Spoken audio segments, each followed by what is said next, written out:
देखिए छात्रों, आज हम 12वीं कक्षा का चौथा गद्य पाठ आदर्श बदला इसे देखेंगे। इसकी पहली की तासिका में इसका संक्षेप में सारांश आप लोगों ने देख लिया था, लेखक परिचय वह भी देख लिया था। अब हम उसे क्रमशः हल करेंगे।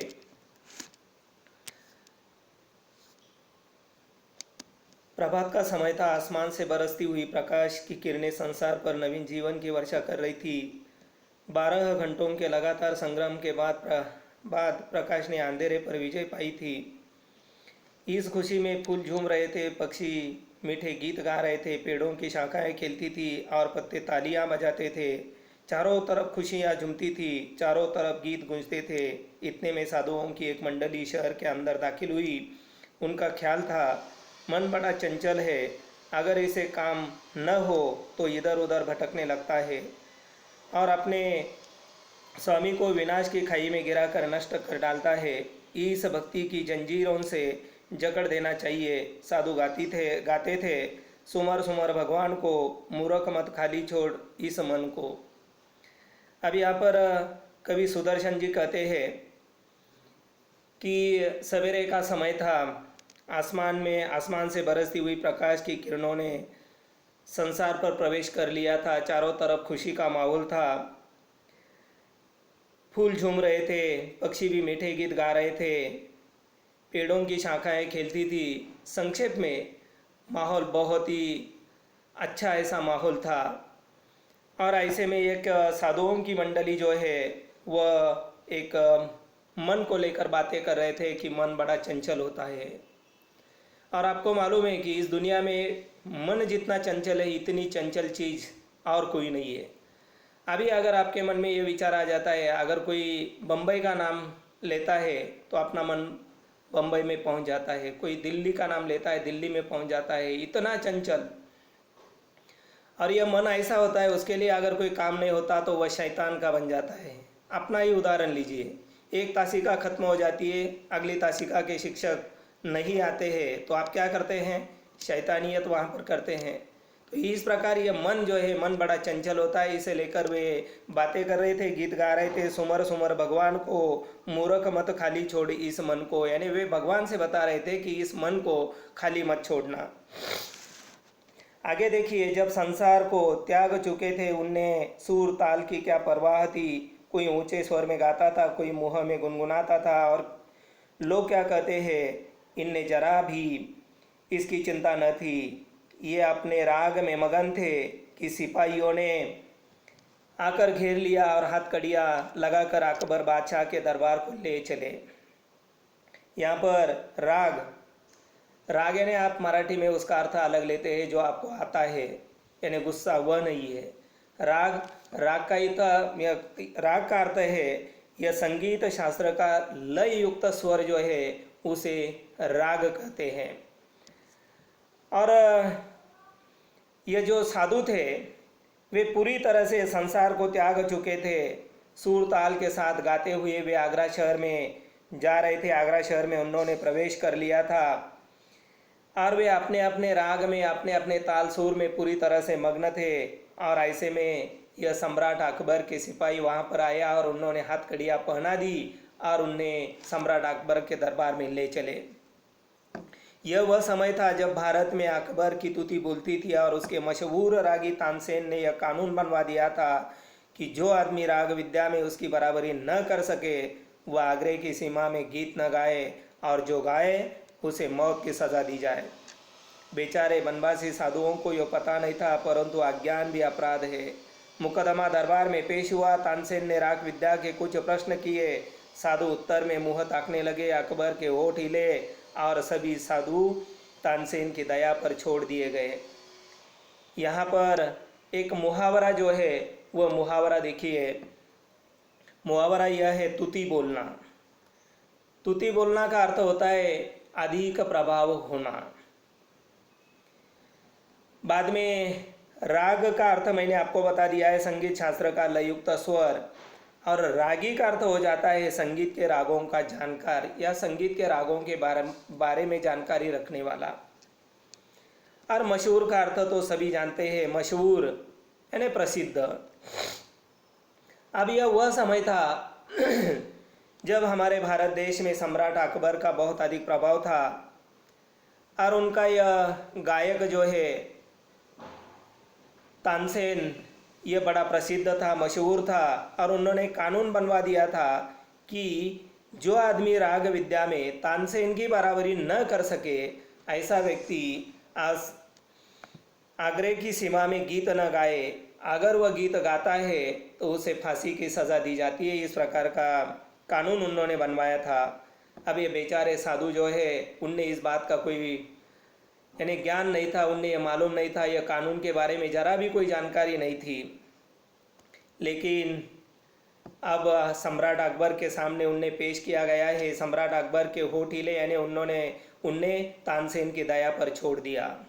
अब उनका पूरा जीवन जो है वह तानसेन के हाथ में था। दया निर्बल थी, वह इतना भार न सह सकी, मृत्युदंड की आज्ञा हुई। केवल एक 10 वर्ष का बच्चा छोड़ा गया, बच्चा है, इसका दोष नहीं, यदि है भी तो क्षमा के योग्य है। अभी यह जो भी साधु मंडली थी उनके साथ एक 10 साल का लड़का था। तानसेन जो है उनके मन में जरा भी कोई दया नहीं थी। उन्होंने इन्हें फांसी की सज़ा दे दी है, मृत्युदंड की सज़ा उन्होंने सुनवाई। सिर्फ एक 10 साल का जो लड़का था उस लड़के को उन्होंने छोड़ दिया था, उसे जीवन दान दिया था। बच्चा रोता हुआ आगरे के बाजारों से निकला और जंगल में जाकर अपनी कुटिया में रोने तड़पने लगा। वह बाबा बार बार पुकारता था, बाबा तू कहाँ है? अब कौन मुझे प्यार करेगा, कौन मुझे कहानियाँ सुनाएगा? लोग आगरे की तारीफ करते हैं मगर इसने मुझे तो बर्बाद कर दिया। इसने मेरा बाबा छीन लिया है और मुझे अनाथ बनाकर छोड़ दिया।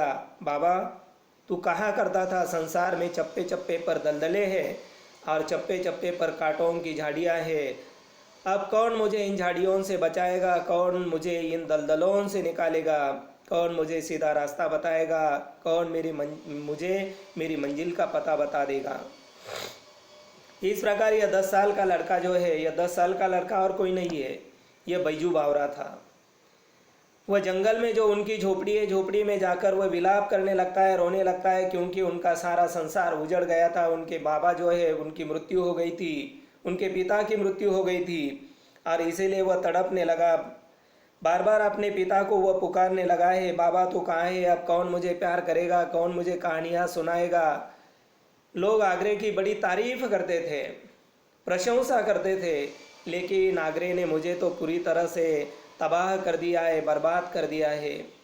बाबा तो हमेशा मुझे कहा करता था कि संसार में चप्पे चप्पे पर दलदले हैं, चप्पे चप्पे पर कांटों की झाड़ियाँ हैं, पर अब मुझे इन झाड़ियों से कौन बचाएगा? कौन मुझे सीधा रास्ता बताएगा? कौन मुझे मेरी मंजिल तक ले जाएगा? इस प्रकार वह तड़पने लगता है और कोसने लगता है। इन्हीं विचारों में डूबा हुआ बच्चा देर तक रोता रहा। इतने में खड़ाऊ पहने हुए, हाथ में माला लिए हुए, राम नाम का जाप करते हुए बाबा हरिदास कुटिया के अंदर आए और बोले, बेटा शांति करो, शांति करो। इस प्रकार यह बच्चा रो रहा था, विलाप कर रहा था और फिर इतने में उनकी कुटिया में, उनकी झोपड़ी में बाबा हरिदास जो है वह खड़ाऊ पहने, खड़ाऊ का अर्थ होता है लकड़ी की बनाई हुई जो पादुका है वह। तो यह लकड़ी की पादुका पहना हुआ आदमी बाबा हरिदास वहाँ पर आ जाता है और उन्होंने उसे शांत रहने के लिए कहा है। बैजू उठा, हरिदास जी के चरणों में लिपट गया, चरणों से लिपट गया। वह बिलक बिलक कर रोता था और कहता था, महाराज मेरे साथ अन्याय हुआ है, मुझ पर वज्र गिरा है, मेरा संसार उजड़ गया है, मैं क्या करूं, मैं क्या करूं? हरिदास बोले, शांति शांति। अब यहाँ पर जो मुहावरे हैं उन मुहावरों को देखिए। पहली जो मुहावरा है वह है बिलक बिलक कर रोना। बिलक बिलक कर रोने का अर्थ है जोर जोर से रोना, विलाप करना। बाद में दूसरी मुहावरा है संसार उजड़ जाना। इसका अर्थ है सब कुछ व्यर्थ हो जाना। संसार उजड़ जाना यानी सब कुछ व्यर्थ हो जाना या सब कुछ उजड़ जाना। वज्र का अर्थ है घोर संकट। वज्र वज्र यानी घोर संकट। अब यह बाबा हरिदास जो है वे उन्हें एक प्रकार का साहस देने का काम कर रहे थे, उनकी सांत्वना करने का काम कर रहे थे। अब यह बैजू बावरा जो है उनकी चरणों से लिपट गया है, ज़ोर ज़ोर से वह रो रहा था और बाबा से बता रहा था कि बाबा मेरे साथ अन्याय हुआ है, मुझ पर घोर संकट आ गया है, मेरा पूरा संसार उजड़ गया है, अब मैं क्या करूं। तब बाबा हरिदास ने कहा कि आप शांत हो जाइए, आप शांत हो जाइए। बैजू महाराज तानसेन ने मुझे तबाह कर दिया है, उसने मेरा संसार सुना कर दिया है। और उन्होंने हरिदास जी को बता दिया है कि देखिए बाबा, यह सम्राट अकबर जो है उन्होंने मुझे पूरी तरह से, तानसेन ने मुझे पूरी तरह से तबाह कर दिया है, बर्बाद कर दिया है। हरिदास इस पर भी उसे शांत रहने के लिए कहते हैं, शांति शांति। बैजू ने हरिदास के चरणों से और भी लिपट कर कहा, महाराज शांति जा चुकी, अब मुझे बदले की भूख है, अब मुझे प्रतिकार की प्यास है, मेरी प्यास बुझाइए। बैजू ने हरिदास के चरणों से और भी अधिक लिपट लिया और उन्होंने महाराज से कहा, हरिदास से कहा कि देखिए महाराज अब शांति जा चुकी, अब मेरे मन में, मेरे दिल में जरा भी कोई शांति नहीं है, अब मुझे बदले की भूख है, अब मुझे प्रतिकार की प्यास है। प्रतिकार का अर्थ जो है प्रतिकार, प्रतिकार यानी बदला, प्रतिशोध। और कहानी का नाम भी क्या है, बदला यानी आदर्श बदला। तो आप मेरी यह प्यास बुझाइए।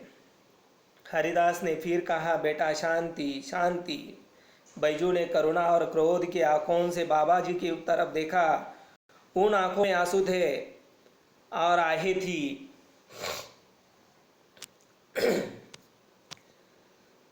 आहें थी और आग थी। जो काम जबान न कर सकती उसे आंखें कर देती है, और जो काम आंखें भी नहीं कर सकती उसे आंखों के आंसू कर देते हैं। बैजू ने ये दो आखिरी हथियार चलाए और सिर झुकाकर खड़ा हो गया।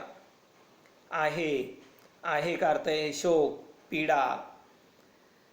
अब यहाँ बैजू जो है, बैजू ने करुणा और क्रोध की आंखों से बाबा जी की तरफ देखा। और आपको मालूम है कि जो काम शक्ति नहीं कर सकती, जो काम पैसा नहीं कर सकता, जो काम धन नहीं कर सकता, वह काम आंखों के आंसू कर देते हैं। आप अपना ही देखिए, कभी कभी कोई बात ऐसी होती है, आप पर कोई संकट आ जाता है, अगर हमारे सामने आ जाते हैं, आपको मालूम है कि आपको सज़ा मिलने वाली है, तो आपकी आंखों में आंसू निकल आते हैं, तो हम आपको आपकी दया पर छोड़ देते हैं। पति पत्नी के बीच झगड़ा हो जाता है, पत्नी की आंखों में आंसू देखकर पत्नी के हृदय में उनके प्रति दया उत्पन्न हो जाती है और उनकी मांग वो पूरी करता है।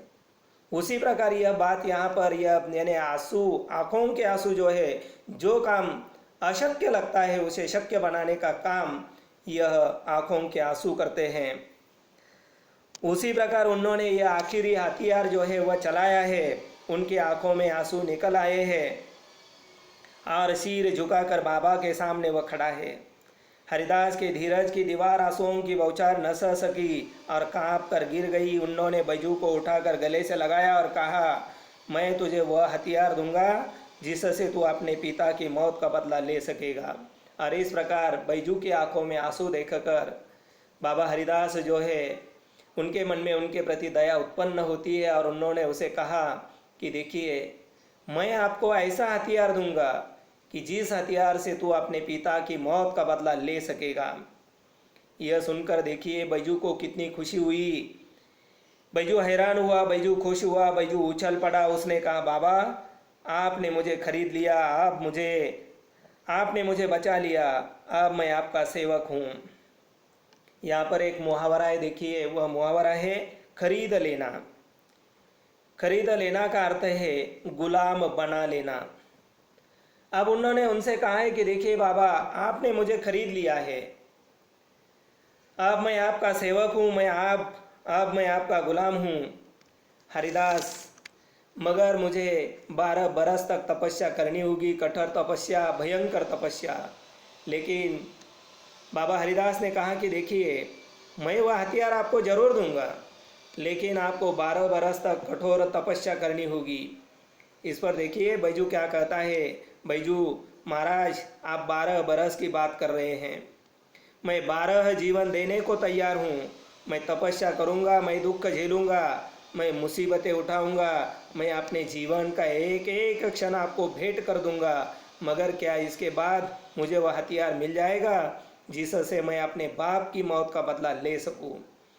और तब उन्होंने कहा कि देखिए बाबा, आप 12 बरस की बात कर रहे हैं, मैं आपको 12 जीवन देने के लिए तैयार हूँ।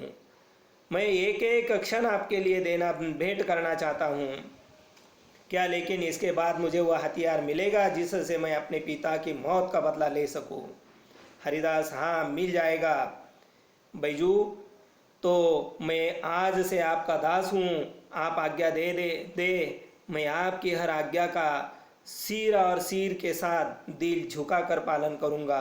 और तब उन्होंने कहा, तो देखिए आज से मैं आपका दास बन गया हूँ और आपकी हर आज्ञा का मैं दिल से पालन करूँगा। अब यहाँ पर देखिए इस प्रकार यह हथियार की बात यहाँ पर हो जाती है। बाबा ने उसे आश्वस्त किया है कि मैं उसे वह हथियार दूंगा जिससे वह उनकी पिता की मौत का बदला ले सके। अब यह कहानी जो है उसका एक भाग जो है यहाँ समाप्त हो जाता है। अब दूसरा भाग देखिए। ऊपर की घटना को 12 बरस तो यहाँ तक हम देखेंगे और इसके पश्चात बाकी का जो भाग है उसे अब हम अगली तासिका में देखेंगे।